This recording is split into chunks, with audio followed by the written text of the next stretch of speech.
Good morning. Hi, everyone. Oh, boy. Oh, well, Kitty. Kitty, you were so wonderful and fantastic. We're here. This is the 23rd and penultimate part of Sunshine. Thank you to everyone who has followed along with this on YouTube as well. I see all of you, and you comment, and it's great. Oh, God. I'm scared. I feel like this is an even bigger confrontation than the one with Bo. Somehow, I'm worried. Um, how is this going to end? I know I have another section after this. We'll get there, Kitty. We'll get there. So anyway, thank you. This is your Patreon commission for the month of April. I'm just going to jump into this. Let's go. Let's go. Pat did the best he could for us. The goddess wasn't going to wait for us to have showers, let alone food and sleep. That's just evil. I would have liked to see Khan in one of their fuzzy khaki jammy suits, though. Pat radioed ahead from the car, and Theo and John met us with blankets and tea. Wondered who got to hose down the inside of the car. We were also offered the opportunity to have a pee. Such magnanimity. I accepted. Khan did not. Don't vampires pee? I don't know. I don't think so. It had been one thing on the walk back from the lake when he'd been on short rations for a long time. Okay, do they have a digestive system? Maybe it all goes straight into. Never mind. At least I could wash my hands, although I felt the soap only slide over what I most needed to scour away. I cleaned my face with a paper towel, so my hands never touched anything but paper. Khan hesitated no more than a moment when offered tea or coffee, and chose tea. He wrapped the blanket around himself. It was yellow and didn't help his complexion. He was impressive as a vampire, but mostly just ugly as a human. There was a kind of threateningness to his ugliness, but you couldn't have said why. There was a study once about whether ugly or good-looking people are more imposing. Generally, the uglier you are, the less imposing, till you reach a sort of nadir of ugliness, and then you get really imposing. I thought Khan just missed the nadir. Just. He was also shorter as a human. I didn't get this at all. But if it meant the goddess would underestimate him, that would be expedient, possibly even life-saving.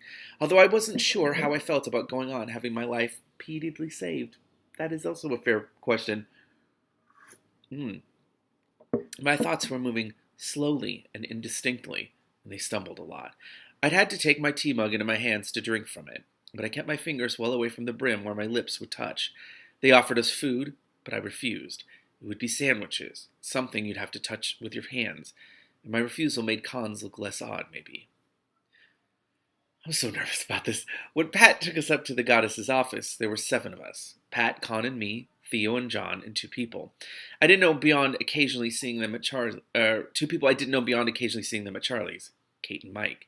The goddess wanted to dismiss everyone but Khan and me. She had her own people present, of course, but Pat, going all formal, declined to be dismissed and began reeling off some directive or other.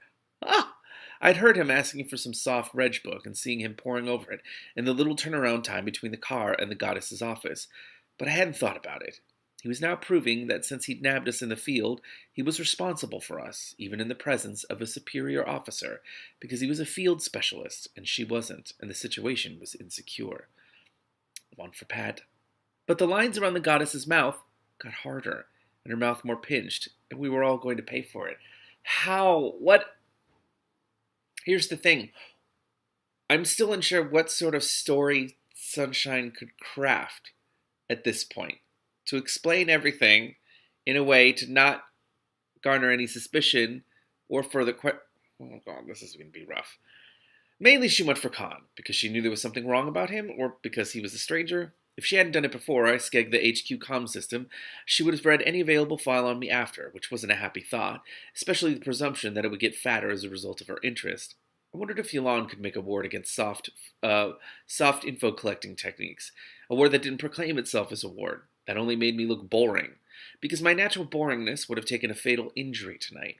Nobody, certainly not Pat or the goddess, was going to waste any more time believing my story about having blown myself out the night I blew out their comm system, excuse me. But there I went again, planning as if I had a future, and I hadn't decided about that yet. The future would be difficult without usable hands, and the old wound on my breast. But I wanted to get Khan out of here. His future was his business. There were more voices. The goddess's voice made my head ache. I had to listen, to pay attention, and I had to think. To be careful, to be ready. The effort was making me start to disintegrate again. I was drifting. It was so much easier to drift. What is your name? Asked the goddess. Connor, Khan replied. First name? Malcolm. And you live? I have only recently come to this area, and have not yet decided if I am staying. I rather think that I am not.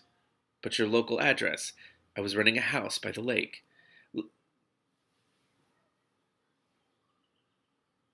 That seems like a really bad lie. Like, why are you going to pick the lake, of all places?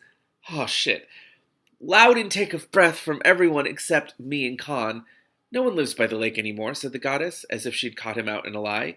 Khan shrugged gently. Yes, my rent is very reasonable, and I like the solitude. Oh, oh, nice. But aren't they going to go check up on it? Oh, God. There was a momentary pause. It was true that nobody lived by the lake anymore, but there wasn't a good reason why not. There were bad spots, but there were bad spots everywhere, and there were perfectly good, not bad spots by the lake, too. The goddess might think no human could bear the hauntedness of the lake, but she couldn't nail him as an unregistered part blood or a legal other on it, let alone a vampire. And my little trouble 5 months ago had been the first of its kind in years. Khan's choice of location would bring that trouble to mind, of course, but there wasn't any way that my presence in the middle of whatever had happened tonight wasn't going to bring that trouble back to center focus in everyone's mind. Maybe Khan even had a plan, which was a lot more than I had. I wanted to rub my aching head, but I didn't want to use my hands. Who is your landlord? I do not know. I pay the rent to a post office box in Raindance. The rental was arranged through an agent. What agent? I do not remember. The papers are at home. You could produce the papers. Yes. What brought you to this area? Its natural beauty. What game is he playing? Or what is he playing at? What is he doing? That stopped her for a moment. She wasn't a trees and sunsets sort of person. I wondered vaguely where she lived. She wasn't a downtown high-rise sort of person either, nor could I see her in grotty, unorthodox Old Town. I couldn't see her redoing one of the houses in Whiteout. I couldn't see her as a person with a life. I imagined her spending her off-duty hours folded up in a drawer, if she had any off-duty hours. Excuse me, hold on. What do you do for a living? I'm fortunate in not having to work for a living. He's making very interesting choices about the way he answers these questions. This startled her. Well, he hadn't been found in circumstances conducive to guessing he was a member of the independently wealthy, but you could see her shift her view to relishing, despising this already suspicious character, now revealed as a parasite on the body of society, a mosquito or a leech or something blood-sucking. Ha! It actually says ha in the book. Excuse me. And how, then, do you support yourself? My father left me comfortably off. And your father was? He dealt in rare and valuable objects.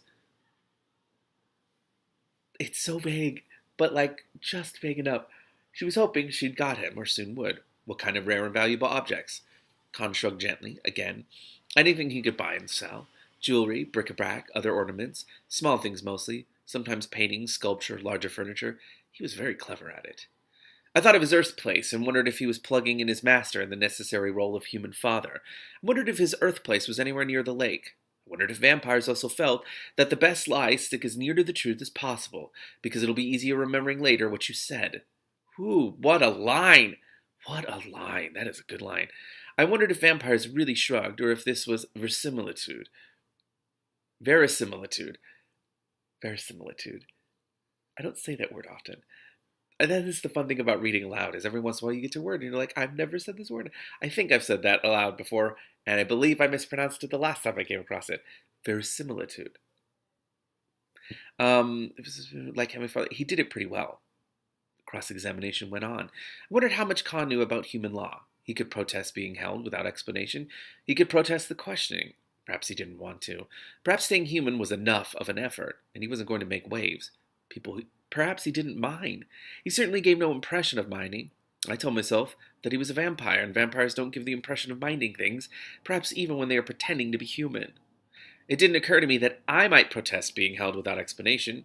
I didn't want to encourage them to think about why they might want to hold me. It seemed to me that they had too many good choices, like all of the dead bodies, or body parts. But with a sudden cold drench of disintegration fear, I wondered what time it was. How long had we been occupied with Bo and his gang? It had still been deep dark when we'd run through those doors and straight into the soft div waiting, presumably inadvertently, for us.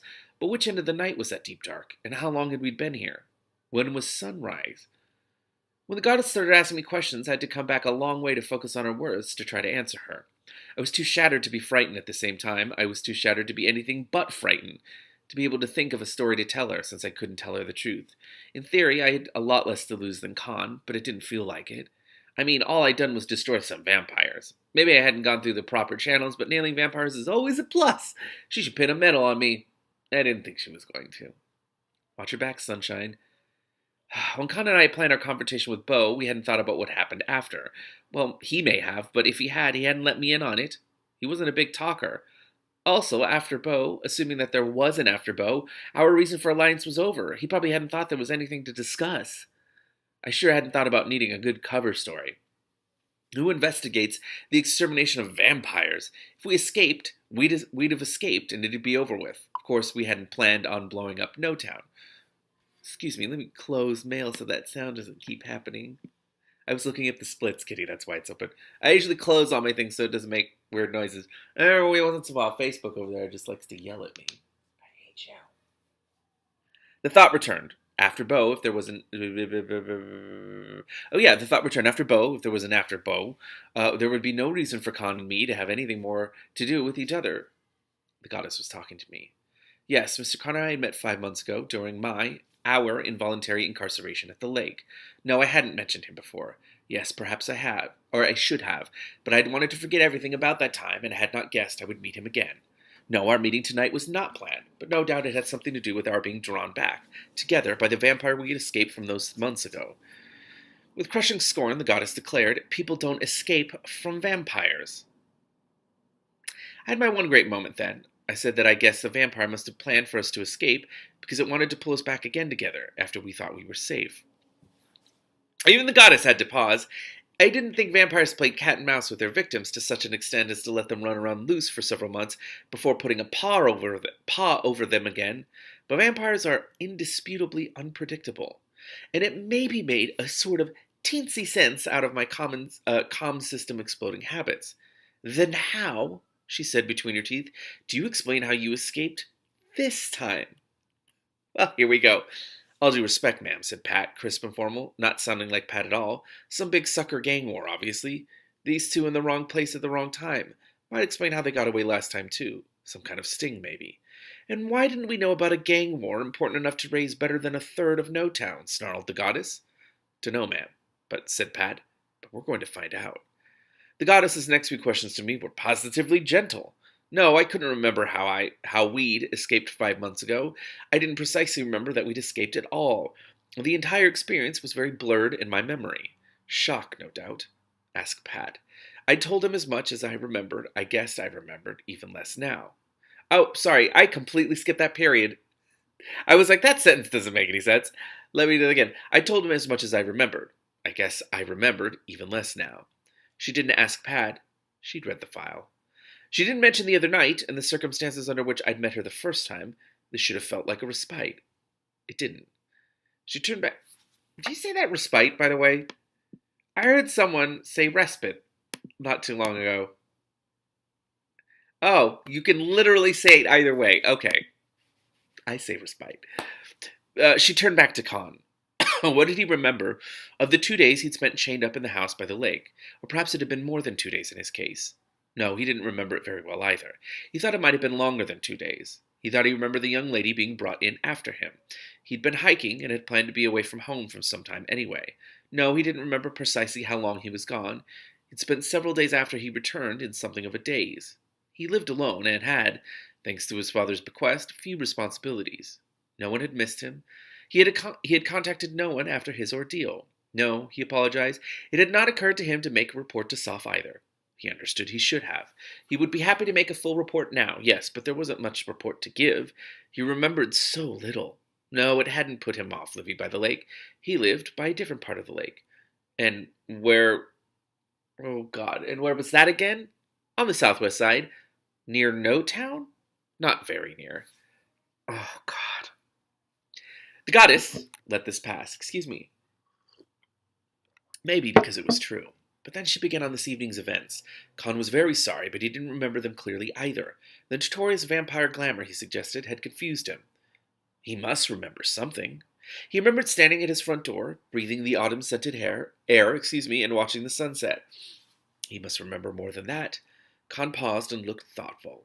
He did this very well, understated but clear, like the tone of his voice. Excuse me, not inscrutable vampire, but reserved human male. Reticent as opposed to undead. He could have a great future in the theater so long as no one expected him to do matinees. He remembered a great deal of confusion and fear and pain and blood. He touched his blood-stiffened hair apologetically, and explosions. At some point he discovered Miss Seddon there with him and the uproar. He did not remember any other humans present, but he had not been looking for them. He had been looking for a way out, as had Miss Seddon. Naturally. Khan closed his eyes momentarily at this point. I almost wanted to tell him not to overdo it. Naturally, said the goddess dryly. Mr. Connor, you seem to be taking all the uproar, as you put it, very calmly. Khan spread his hands and smiled faintly. He smiled. Really? It is over now, he said. What would you have me do? I would have you tell me the truth, she shouted. See, that's the thing. I kind of didn't think she would believe them. Oh. I jumped in my seat. I hadn't been watching her. I'd been watching Khan and the window blind. It was hard to see much. The blind was closed. The proof glass behind it would dull any light trying to come through it, and the goddess's office was brightly lit. But I was pretty sure the corners of the windows were a paler gray than they'd been when we came in. Fuck. I looked at the goddess. I tried to look into the glaring shadows on her face, but I was very tired. The shadows were layers thick. I could see nothing through them except more shadows. My head throbbed. But I could see her eyes. I didn't like what I saw. She couldn't have guessed, could she? She couldn't. What was there in some secret soft archive? About vampire-human alliances? Watch your back, Sunshine. Why would she be watching me? What was there in my file that had caught her eye? Something important enough to lay a fetch on me for? Something she had, after all, picked up during her illegal troll of me the night we met. Was she trolling me now? My head hurt so much I couldn't tell how much of it was her god's-awful aura and how much was just the way I was feeling. Had she tried to troll Khan? If she had... No, wait, she couldn't have, or he'd be staked or beheaded by now. Okay, even if he had blocked her, what might the block tell her? Wouldn't a vampire block look, taste, smell, whatever, different than a human one? Or did Khan's passing include the shape of his mind to a mind search? Shit! But being able to block a mind search was illegal too. Ordinary humans couldn't do it, which meant anyone who did wasn't an ordinary human. And if you know something, you know it, even if you got that knowledge by prescribed means, like by trolling without authority. It wasn't my back that needed watching at this moment, it was Khan's, as well as his fronts, sides, top, bottom, and any other attached bits. I stared at the window. In the lower corner nearer to me there was a tiny gap where the blind didn't fit true. I was sure I could see light coming in. Shit. The goddess had her... Oh, God. It's just too much, Kitty. The goddess had her back to the window.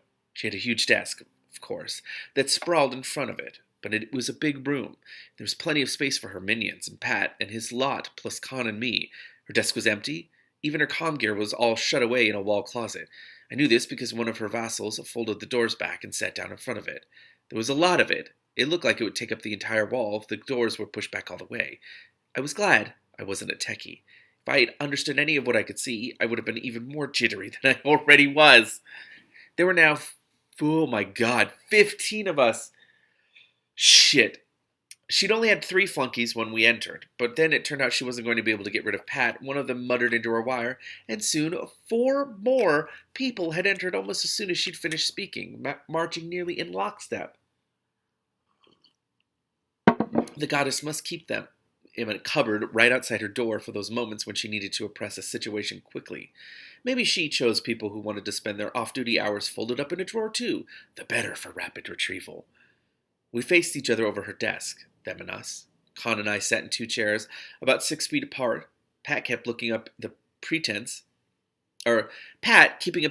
that we were under defensive surveillance, had a pair of people behind each of our chairs. He leaned against the wall behind us, but off to one side, nearer Khan. I could see him out of the corner of my eye without turning my head. His wire squeaked at him periodically. Occasionally he muttered back. Once I saw him jerk his head up and stare at us. Khan or me. I couldn't tell. After some very agitated squeaking. I wondered what his field people might be telling him about what they were finding in the remains of No Town. Oh, God. I wasn't used to seeing Pat wearing a wire. He hadn't any time I'd seen him at Charlie's. He hadn't when I visited his office downstairs here. He hadn't even when we drove out to the lake. The wire made him look a lot more threatening. More like a regular member of SOF, the huge national agency dedicated to protecting humans against the other threat, which as one of its minor local operations had planted an illegal fetch on me. Even with the wire, Pat wasn't nearly as threatening as a vampire. Or as the goddess. Several of the flunkies' wires squeaked at them. I saw them glancing at each other worriedly. Perhaps, I don't know why I said the word worriedly. Worriedly. That's a weird word. Perhaps they'd always looked worried. Being the goddess's flunky can't have always been an easy job, even if you have the personality for it. The goddess paraded up and down behind her desk, occasionally leaning on it for emphasis, occasionally coming round to the front to sit on the edge and stare at us. She ignored everyone else. I thought I saw her glance at the window, too. Okay. I could make a dive for Khan the moment she touched the blind, but that would give two things away simultaneously. What he was, and what I could do. So is she... Oh, God. Is she waiting for the right time? Or is she just hoping this all is over and she can just walk out and it's fine? The air in the room seemed to press against my skull, like a tightening vice. Maybe it was just the goddess. I looked at my hands. I thought I could see tiny filaments of green or black running up the backs of them, running up my arms like gangrene spreading from the site of infection. I couldn't see any sign of the golden web, even though the blanket wrapped around me and had rubbed a lot of the blood off. I could only see green and black. Death as an infection. The infection had begun 5 months ago. Maybe I had already died back at Bo's headquarters, perhaps when the scar on my breast reopened, and it hadn't quite caught up with me yet. Maybe Khan had delayed the inevitable by making me, or offering me his blood to drink. Undead blood was used to keeping dead people moving, after all, so maybe it didn't matter if I gave myself away. I was worm fodder. Yeah, I was worm fodder as soon as the green and black filaments reached my beating heart. It did matter. I would be giving Khan away, too. What the fuck? Oh, I was so nervous, Kitty. There was a little silence. I set my tea mug down on the floor and groped in my pocket for my little knife. The knife that glowed with daylight even in the dark. The knife that burned Khan if he touched it. I held it a moment before I pulled it out, wondering if I was dead. Not undead. Khan promised me I couldn't be turned. Excuse me. Just dead. A new form of zombie, perhaps, which would explain why my brain was refusing to work properly, why nothing seemed quite real, not even my fear. A zombie's brain always goes first, while sometimes their hearts go on beating. If I was dead, perhaps I couldn't save Khan from the daylight anymore either. Turn the page. The knife was warm in my hand. Body heat. But zombies are usually cool. Like all the undead, my knife was warm like the touch of a friend against my gangrenous hand. Suddenly, there were tears in my eyes. Do zombies weep? Sunshine. I pulled the knife out. I made all the effort I was capable of to be here, to be present in this room with Khan and Pat and the goddess of pain. Pardon me, I said. I want to return your knife before I forget. I should have said something about why I was remembering now rather than at some other moment, but I got flustered. Sorry, let me do that again. I should have said something about why I was remembering now rather than at some other moment, why I had Mr. Connor's knife in the first place. But I couldn't think of anything. I was at the end of my thinking. It was taking all my energy to be here. And I didn't know that it would work. It was merely the only thing I could imagine to try. Coin turned toward me. He almost forgot to be human. When I tossed him the knife, his hand moved toward where it was going to be. I felt him check himself. He plucked the knife, out of the air, a little too neatly, but not impossibly so. Not inhumanly. He caught it and closed his fingers around it and rested his hand on his knee. The knife had disappeared. If there was anything to see as it burned him, it was still full of daylight and of sunshine. No one in the room would see. He set his tea mug down he still had one hand free. Thank you, he said, and turned back to the goddess as if for her next question. We had our one bit of luck then. There was a wire squeak so momentous, apparently, that one of the goddess's minions was whispering to her, and she was distracted, perhaps from this curious business of Mr. Connor's knife. She wasn't very happy about whatever the news the minion gave her. Oh, yeah, whatever it was. Sorry, I thought I lost my place. Then she sighed, elaborately, as if releasing tension, as if asking everyone in the room to relax. I didn't relax. Khan didn't, but then he was never relaxed, any more than he was ever tense. He was just there. Pat didn't relax. I couldn't see any of the rest of us. The minions didn't relax. I'm sure there's a regulation in their contract that forbids them to relax. The goddess looked around at us and smiled. It wasn't a very good smile. If I had to choose, I would say Khan did it better. Well, she said, it has been a long night, and everyone will be better for a rest. And you two warriors, she tried to make this sound unironical, but she failed, according to the latest report, have been a part of the destruction of a major vampire sanctum, perhaps an instrumental part of that destruction. You must forgive what may appear to be my excessive zeal here tonight, but occurrences like this are rare, and Soft must know as much as possible about any event concerning the others, especially the darkest of the others, to be as effective as we can be. And we have found over and over again that the sooner we speak to any and all witnesses, the better. Okay, but does this mean she's letting them go? Like, I would appreciate it if you would return later, when you are arrested, and fill out informal statements, which we can keep on file. I would also appreciate it if you make yourselves available for further discussion at some point. Occasionally, it has happened that witnesses do remember lately what they were too shaken to comprehend at the time. I almost knocked my tea mug off the table. Perhaps as we learn more about what happened, some detail we can describe to you will loosen something in your memories, something we can use. You must see that to the extent it is possible you have a crucial role in tonight's events, we must discover what that role was. And in the meanwhile, perhaps, she was moving as she spoke, after the night has passed, the light of morning will make us all feel better. Will it? With better, she pulled the blind. Oh, shit. Oh, God, it just came out of nowhere. I wasn't even thinking of that. I'm scared to read now, Kitty. I'm really scared to read. Oh, God. Oh, God. Daylight, filtered by proof glass, but unmistakably, undeniably daylight, fell full on Khan. Oh, my God. How long after sunlight touches him before a vampire burns? The stories say immediately, but what is immediately? 1 second? 10? I sat still, rigidly still, my nerves shrieking. Khan, of course, looked as he always looked, neither tense nor calm. 20 seconds. 30. Surely 30 seconds was longer than immediately. What is the algebra of how long one live person with an affinity can protect one vampire from the effects of sunlight as compared to one small inanimate daylight-charged pocket knife? Supposing that the person is still alive and the affinity is still functioning, the pocket knife still charged, and the fact that the vampire was presently passing for human didn't morph the process so that Khan was about to collapse in a little heap of cold ashes with no gruesome intermediate stages. This isn't happening. How?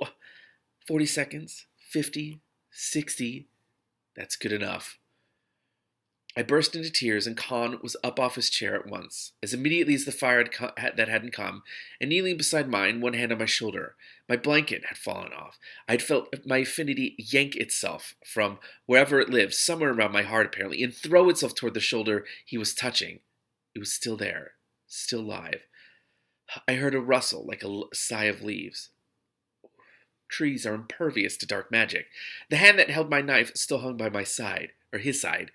It seemed to me that as a performance, it wasn't too unlikely that he'd put his hand on my shoulder after whatever it was we'd been through together. Maybe we were calling each other Mr. Connor and Mrs. Seddon, but we'd come out of whatever it was holding hands. I turned my head and stared at him, into his leaf-green eyes, and into the face of the monster I had saved and been saved by, probably too many times to count, now any more, even by what he had called that which binds. Perhaps this was the only way. Perhaps that was why I could feel my affinity working, its way through his blood, through the vessels that carried his blood, a special little squad of it racing down to his burned island, I put both my hands, my contaminated hands, on his shoulders and leaned my head against him and wept and wept. And the warmth, the human-seeming warmth of his body, through the tattered, filthy shirt, against the palms of my hands, felt the way my knife had felt, like the touch of a friend, the healing touch of a friend. They're actually friends. But what is going to happen after all of this? Oh, God. I'd meant to burst into tears to break the scene, to give Khan a chance to move, to put up his sun parasol sitting in the next chair. But it had been easy, too easy, and it was hard to stop crying once I'd begun. It took me several minutes to get to the gulping and hiccuping stage, by which time all of Pat's people were rushing around holding boxes of tissues and bringing damp towels to wipe my face with, and brandishing fresh cups of tea. The goddess and her people hadn't moved at all. She looked like a naturalist observing faulty ritual behavior, not at all like what she had been led to believe was the norm for this species. But it was therefore interesting precisely for that reason, and how could she turn it to her advantage? I didn't like it, but I'd worry about that later.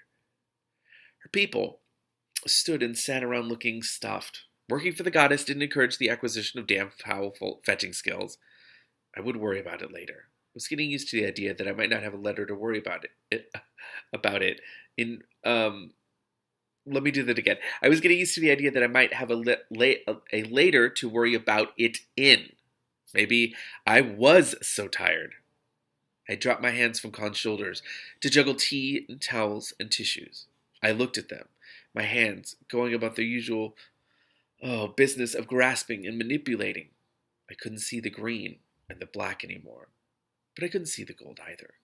I knew the seal was gone forever, and the chain, I couldn't feel the chain against my breast anymore, although the reopened wound had stopped aching.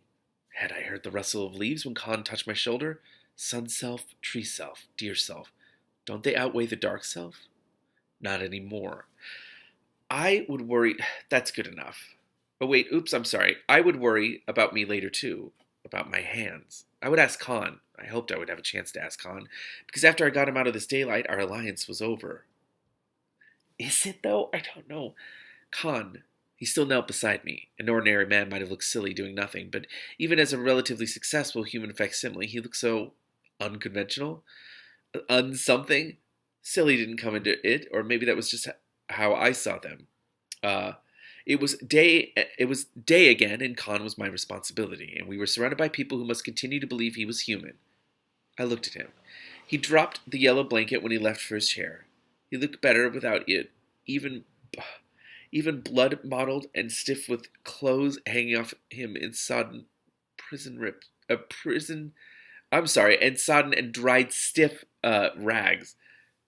Oh, God. Pardon me, Miss Seddon, but I think I must beg you to keep my knife for a little longer.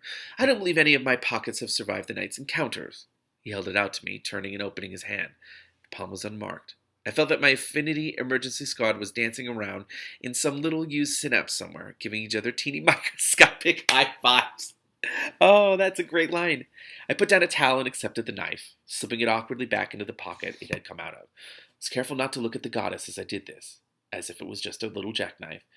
Wondered if vampire clothing had pockets.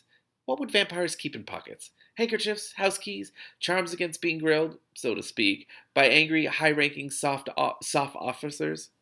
I'd managed to move my chair a little during the commotion after I burst into tears. Khan was safe for the moment. In shadow, I stood up and looked at the goddess. She was taller than I was, of course.